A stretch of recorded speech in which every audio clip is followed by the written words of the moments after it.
The mystery of the love that is divinity is with you all.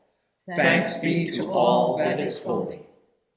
Welcome for Holy Cross here in Newmarket, an inclusive community that is progressive in approach and Christ-like in action.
The power of our cosmic Christ, the love which is divinity, and the joy of the Spirit is with you all.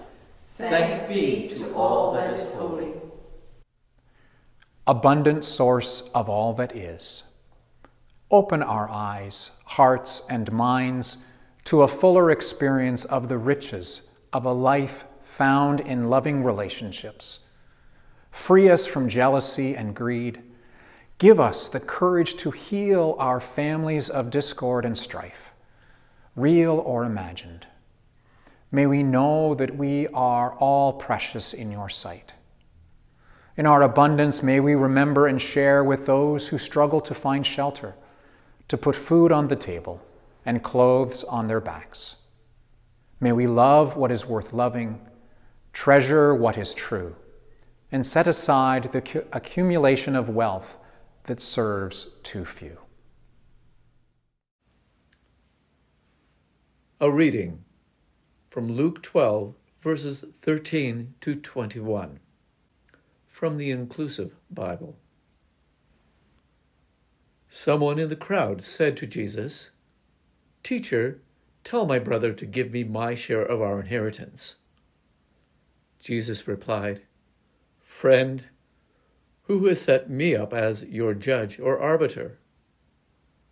Then he told the crowd, "Avoid greed in all its forms. Your life isn't made more secure by what you own, even when you have more than you need." Jesus then told them a parable in these words. There was a rich farmer who had a good harvest. "What will I do?" the farmer mused. "I have no place to store the harvest. I know, I'll pull down my grain bins and build larger ones. All my grain and goods will go there. Then I'll say to myself, you'll have blessings in reserve for many years to come. Relax, eat, drink, and be merry." But God said to the farmer, "You fool, this very night your life will be required of you. To whom will all your accumulated wealth go? This is the way that it works with people who accumulate riches for themselves, but are not rich in God. You would think that she could have waited until her sister, I will call her C, had died before selling the house and leaving her homeless. But no, while in rehab and still undergoing chemotherapy, her sister changed the locks, cleared out the house, staged it, and put it up for sale. The kitchen cupboards were emptied, her clothes and personal possessions were bagged up and put into storage. The car was pushed out onto the road. C had no place to go. Currently, she's living in a woman's shelter and continues to undergo chemo for metastatic cancer. This is a true story, a sad story of broken family relationships, a story of many years of estrangement, resentment, distrust, and frankly hatred, which all came to a head with the death of their mother and her estate. So I suspect these two brothers had a history of broken family relationships. And a Jewish audience listening to this gospel would immediately be reminded of other brothers with inheritance issues. In fact, Genesis is full of dysfunctional families. Dysfunction between parents and children, siblings, cousins, and in-laws. We haven't changed much. Interestingly, in none of these stories does God judge or intervene to bring about reconciliation. Neither does Jesus intervene in our gospel story today. In the ancient world, the eldest son inherited from his father, sometimes all the estate and sometimes a double portion. This made economic sense as the firstborn became responsible for the wives and unmarried women of the household. But the Torah constantly subverts the idea of primogeniture and makes it clear that being firstborn does not entitle one to special privileges. In Jewish culture, daughters were sometimes also able to inherit. The following stories from Genesis focus on the problems of family relationships and inheritances. Twins were born to Adam and Eve, Cain first and Abel second. Cain became a tiller of the earth like his father, and Abel became a keeper of sheep. They bring their offerings to God. Whose offering was better? Cain's jealousy resulted in him killing Abel, leaving no chance of reconciliation. Cain was driven from home and becomes a fugitive. But Cain's remorse results in God marking him with 2 cross sticks on his forehead for protection. Despite breaking the commandment about murder, God is gracious enough to restore Cain's hope in the future, and he settles in the land of Nod. Isaac and Ishmael, both sons of Abraham, but Isaac from Sarah and Ishmael from her slave girl Hagar. Amy Jill Levine explains that when Sarah sees them playing together, the Hebrew word for playing could mean that Isaac was being teased or mocked by Ishmael. Now Ishmael was the older son. That would explain Sarah's reaction and her persuasion of Abraham to send Hagar and Ishmael away. This ensures that the inheritance goes to Isaac. However, both Isaac and Ishmael are blessed by God, who promises that both will become fathers of great nations. Then we have Jacob and Esau. Jacob tricked both his blind father Isaac and his older brother Esau out of his lawful inheritance. Rebekah, mother to Jacob and Esau, is part of the scheme. She persuades Jacob to deceive his father by pretending to be Esau, so he will inherit. Jacob lives continually on the run from Esau, but they are reconciled many years later. Another story is that of Joseph and his older brothers. Joseph and Benjamin are both doted on by Jacob because they are born to his favorite wife, Rachel. Jacob spoils Joseph with that fancy coat. Joseph taunts his brothers with his dreams of grandeur. Naturally, this adds to the jealousy of his brothers, who almost kill him. Many years pass before Benjamin, the youngest, becomes a key feature in the family's reconciliation.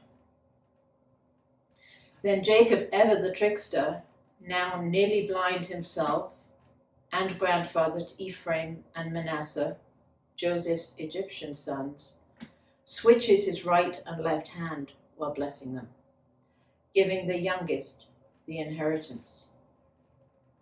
Manasseh, the first son, represents to Joseph the overcoming of his difficult past, and Ephraim represents the future, advancement and growth.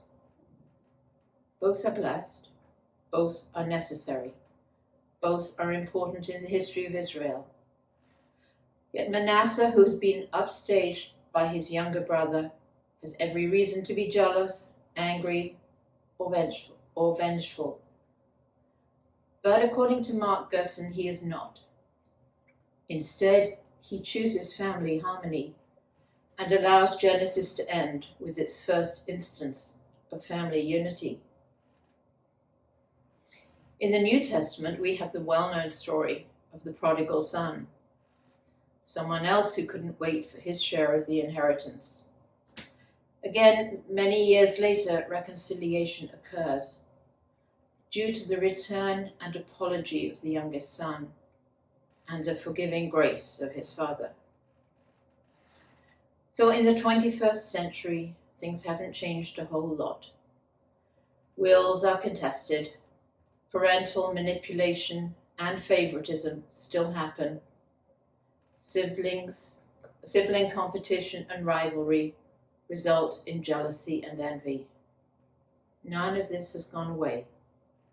Families are fragile, relationships are messy, and life is often unfair.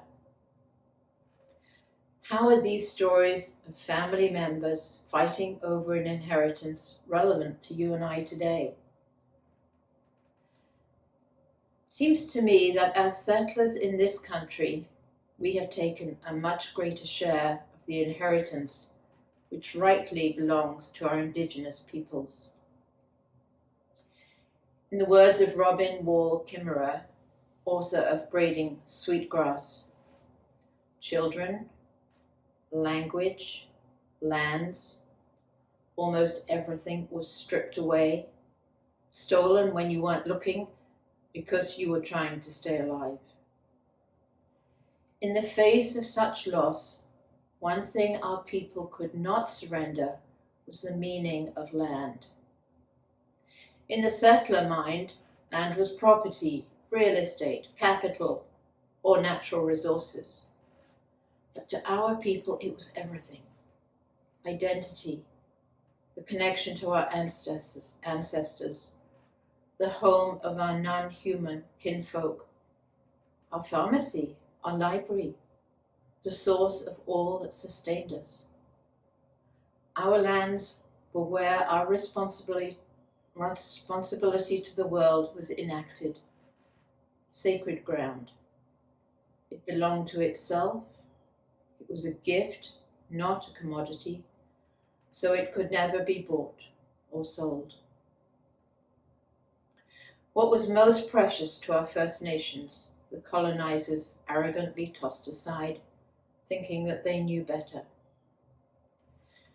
Now we are recognizing the ecological wisdom, the spirituality, and cultural heritage of our indigenous peoples, where inheritance means taking care of the land for the next 7 generations.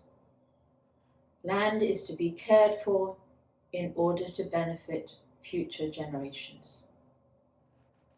A recent story from Saskatchewan encouraged me. Waterhen Lake First Nation recently received back their lands and purchased Water's Edge Eco Lodge.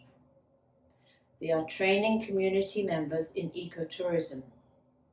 Those who visit the Eco Lodge will learn how the indigenous people of the area live off the land now and how they used to. It was also good to hear a few weeks ago from Dave Gordon how the work of providing water in Pikangikum has led to numerous benefits.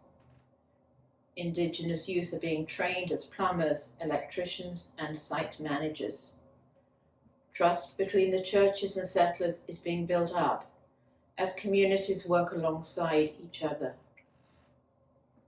We were not responsible for these wrongs, but we have benefited greatly, and the legacy is ours to deal with. Now we recognize our ignorance and the cultural knowledge and wisdom that we have ignored. Ours is the task of doing what we can to right the wrongs and rebuild relationships.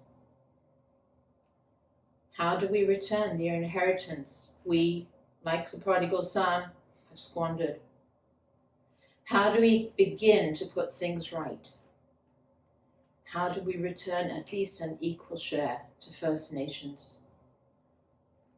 Reconciliation is a start, but not the end.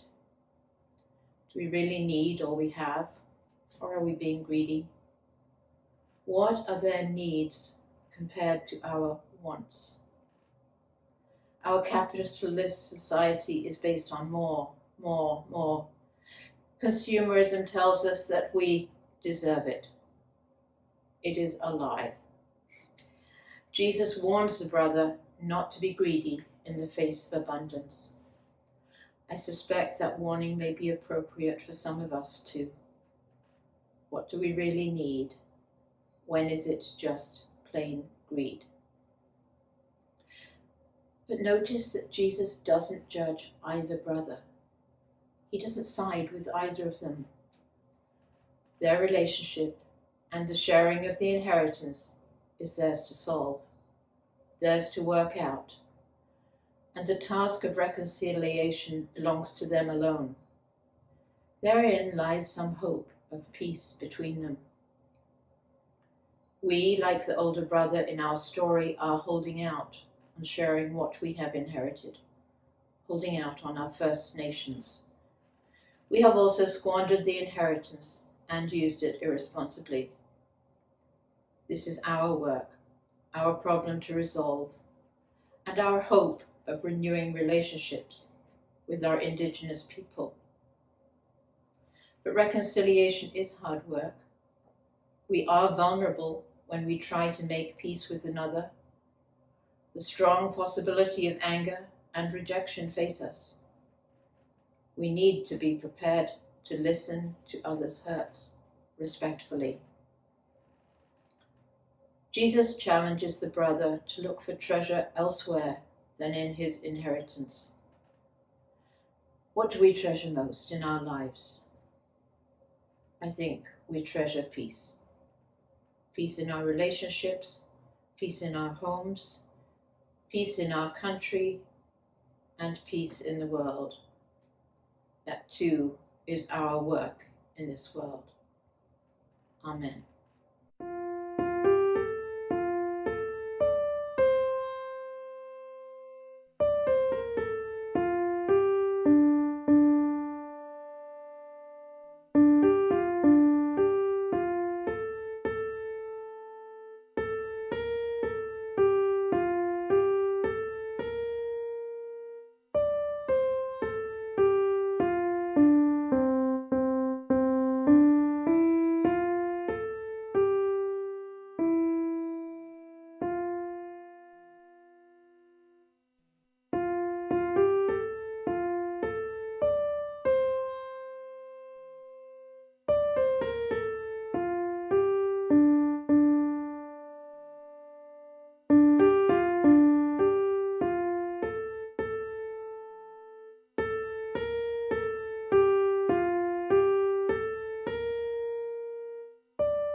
A prayer attributed to Jesus, interpreted by the Maori of New Zealand.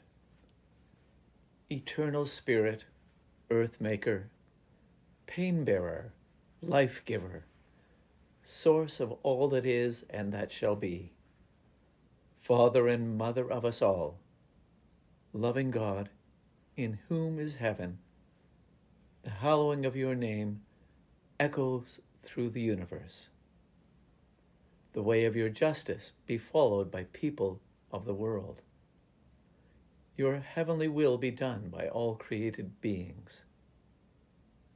Your commonwealth of peace and freedom sustain our hope and come on earth. With the bread we need for today, feed us. In the hurts we absorb from one another, forgive us. In times of temptation and stress, strengthen us. From trials too great to absorb, spare us. From the grip of all that is evil, free us. For you reign in the glory of the power that is love, now and forever. Amen.